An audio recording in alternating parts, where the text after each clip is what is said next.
untuk memotivasi, kami memang sudah kepada mahasiswa, kepada anak SMK dan anak generasi muda milenial ini gitu, bahwa bertani itu mudah gitu ya. Dan bertani itu yang bikin cepat orang kaya gitu. Kalau pengen cepat kaya, jadilah petani gitu ya. Kalau kamu butuh info update seputar peluang usaha, serba-serbi bisnis kuliner, inspirasi bisnis, dan kisah sukses pelaku usaha, stay tune di channel YouTube TV Bisnis. Video ini dipersembahkan oleh Dikemas Rumah Kemasan, Your Creative Packaging Solution.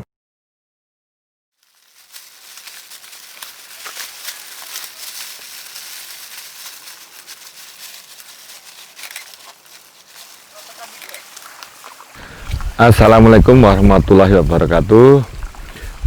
Kepada pemirsa yang saya cintai, perkenalkan, nama saya lengkapnya yaitu Muhammad Gunung Sutopo dan biasa dipanggil dengan Pak Degun.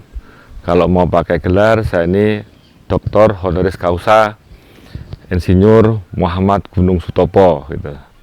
Saya lahir tahun 58 Januari dan di Sragen, dan saya ke Jogja ini mendirikan Sabila Farm itu pada tahun 2005 di sini. Sabila Farm ini alamatnya di Jalan Kaliurang kilometer 18,5, dusunnya Kertodadi, Kelurahan Pakem Pinangun, Pakem, Sleman, Yogyakarta, DIY sini ya. Dan Sabila Farm di lereng Gunung Merapi pada ketinggian 500 meter dari permukaan laut, dan tanahnya grumusol, kemiringannya cukup miring sini, lebih dari 30 derajat itu. Dan ini menjadikan Sabila Farm pemandangannya indah, ada pegunungan, lereng-lereng seperti itu, dan juga terasering seperti itulah. Dan kami Sabila Farm ini bentuk usahanya adalah UD, usaha dagang, dan kami bergerak pada sektor hortikultura. Hortikulturanya adalah hortikultura buah gitu. Dan selama 15 tahun ini, dari 2005 sampai sekarang ini, kami cukup banyak berkembang hortikultura buah, dan kami juga punya usaha. Punya usaha ada 3 di sini. Jadi Sabila Farm ini bertopang pada kegiatan yang pertama kita adalah produksi. Kemudian juga ada edukasi dan juga rekreasi di sini gitu. Jadi itulah kami Sabila Farm. Kami berkembang tidak sekedar hanya sebagai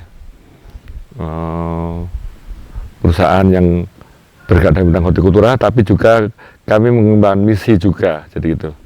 Sementara Sabila Farm ini kita juga punya tema. Tema usaha kami adalah adalah bertani buah-buah berkhasiat, dan yang kedua kami bertani di lahan marginal gitu. Jadi dari usaha Sabila Farm inilah maka berkembang yang dulunya produksi bisa ada edukasi dan juga rekreasi. Ini yang misi kami lakukan, dan sekarang Sabila Farm banyak sekali mengembangkan usaha di beberapa tempat dengan model kemitraan itu.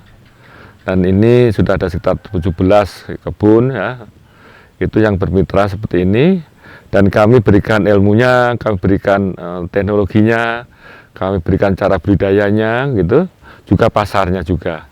Itulah kemitraan kami kepada banyak orang tadi gitu.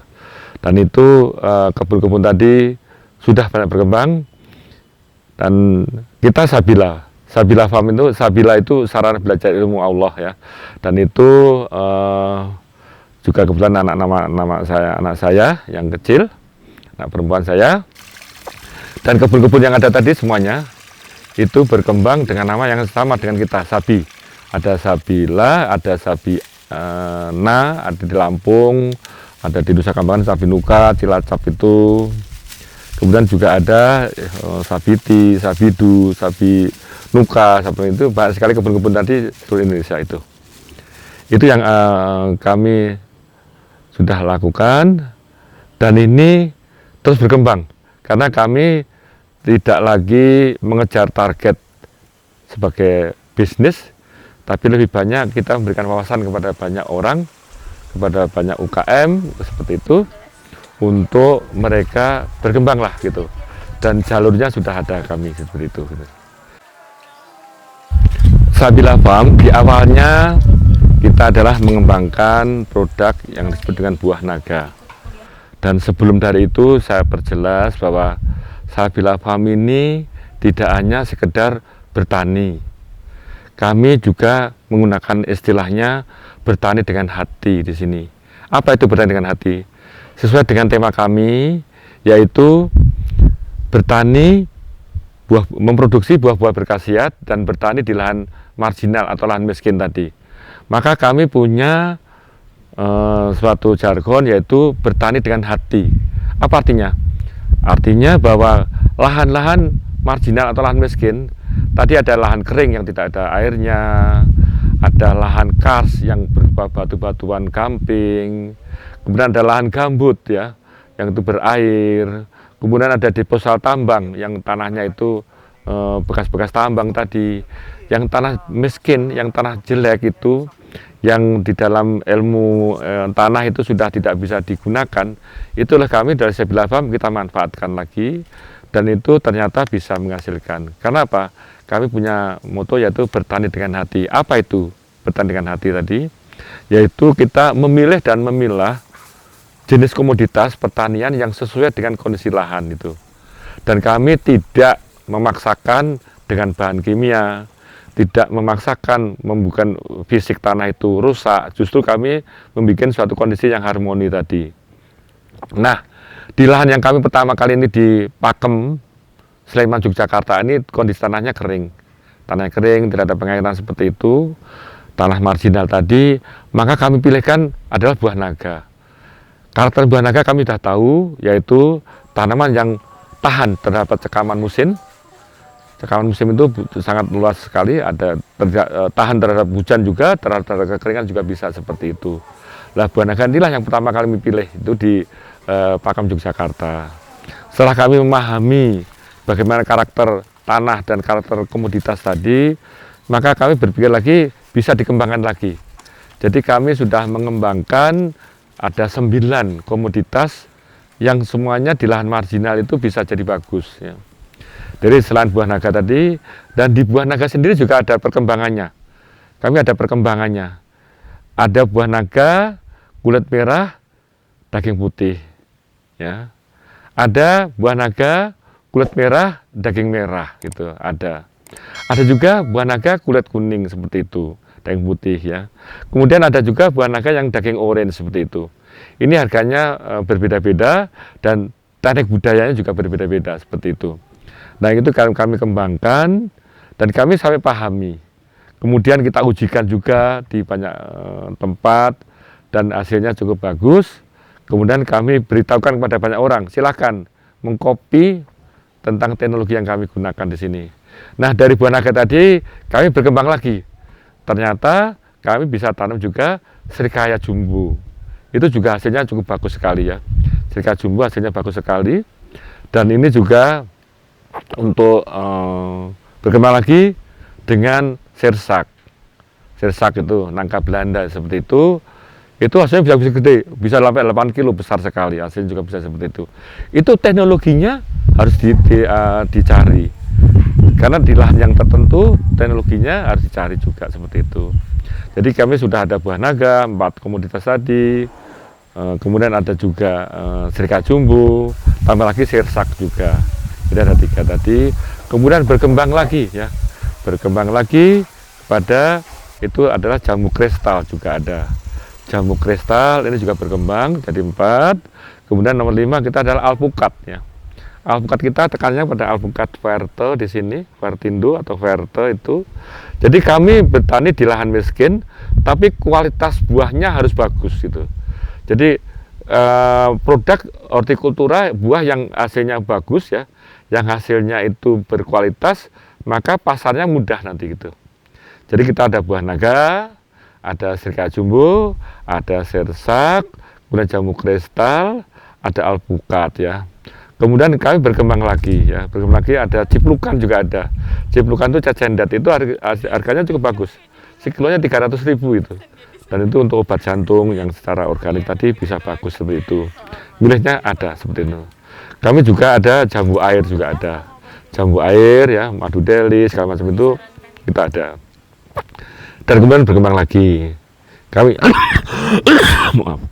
Nah, kami ada juga jeruk dekopon juga ada. Jeruk dekopon juga itu. Dan kemudian juga berkembang lagi ada durian juga. Durian musangking itu gitu ya, ada nanti. Dan berkembang lagi kami sekarang ini juga mengembangkan kurma gitu. Jadi kurma itu juga ternyata di Indonesia cocok sekali dan cepat berbuah juga gitu. Dulu kita nggak bayangkan kalau kurma itu bisa ditanam di Indonesia dan berbuah. Ternyata sekarang kita bisa kebunkan ya, hasilnya juga bagus seperti itu. Jadi komunitasnya ada 9 tadi dia. Ada buah naga, ada serikaya jumbo, ada sirsak, ada jambu kristal, ada alpukat ya. Kemudian ada juga ciplukan, kemudian juga ada jambu air, kemudian ada jeruk dekopon dan juga ada durian dan juga ada kurma di situ. Nah, ini semuanya tidak bisa kami langsung kembangkan lagi semua. Jadi kami lihat lagi daerahnya yang paling mana yang secara usaha tani itu menguntungkan, itu yang kita kembangkan gitu. Tidak selalu di setiap tempat itu cocok juga. Jadi kami pelajari secara ini, maka nanti usaha taninya akan lebih menguntungkan seperti itu gitu. Ini Sabila Farm ini kalau mengkhususkan gitu, kami memberikan pelajaran kepada anak yang dari PAUD ya. PAUD, TK, SD, SMP, SMA, mahasiswa gitu ya, sampai yang mau pensiun itu kami punya jenjang-jenjang tentang edukasinya. Edukasinya untuk anak PAUD ya pasti tidak bicara tentang komputer ya, tapi bicara tentang wayang, bicara tentang boneka gitu ya, bagaimana boneka itu berbudidaya, bagaimana boneka tadi makan buah supaya senang seperti itu berhasil juga sudah.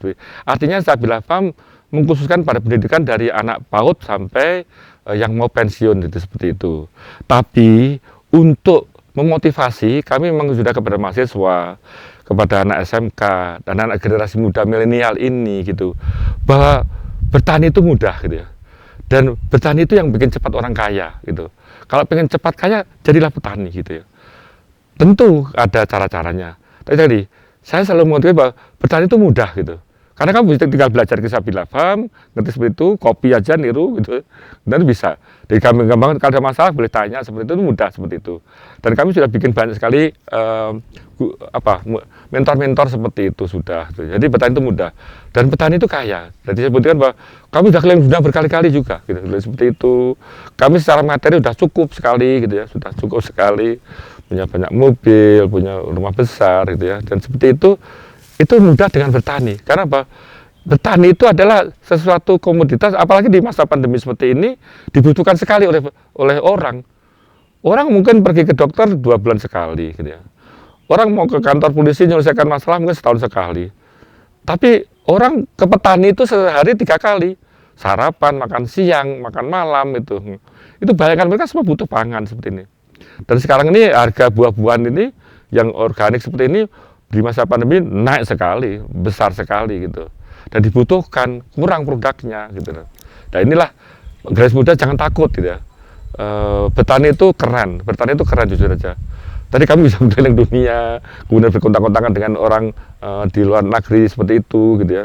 Dan apalagi sekarang seperti ini gitu ya, itu keren sekali. Kami juga didatangi Sabila Farm itu kunjungi orang asing banyak sekali ya. Kami ada video-videonya dan mereka berlatih di sini juga. Dan ini Sabila Farm juga tempatnya anak-anak muda tadi belajar di sini gitu. Jadi ingin jadi petani belajar di sini, kemudian seperti itu. Jadi bertani itu keren ya. Bertani itu cepat menjadi kaya kita. Dan kita kalau pengen jadi orang terkenal, jadilah petani gitu. Kalau orang anak muda, kemudian jadi petani dan maju ya itu TV segala macam akan meliput kamu ya. Tapi kalau kamu jadi pegawai bank itu maaf ya nggak ada lah TV meliput kamu, nggak ada. Tapi kalau jadi petani itu diliput seperti ini, keren, didatengin artis gitu ya, banyak orang seperti itu. Jadi pada generasi muda saya memberikan motivasi bahwa bertani itu keren, bertani itu dengan hati tadi, kamu bisa cepat kaya ya, dan bisa terkenal seperti itu. Tapi ada syaratnya juga. Gunakanlah teknologi, gunakanlah Krenova, kreasi dan inovasi. Dan ini banyak hal itu ya nanti. Tapi jangan takut, itu semua bisa dipelajari. Tidak harus jurusan ilmu pertanian. Kamu orang apa saja, pengen cepat kaya, pengen cepat maju, dan keren gitu ya, itu jadilah petani. Jangan khawatir untuk itu. Apalagi bertani, buah-buahnya lebih cepat. Sayuran juga lebih cepat juga seperti itu. Yang penting dipakan orang itu akan dibutuhkan sekali. Ya, oke. Dan itu motonya Sabila Farm adalah bertani dengan hati, jebret, jebret, jebret. Ya.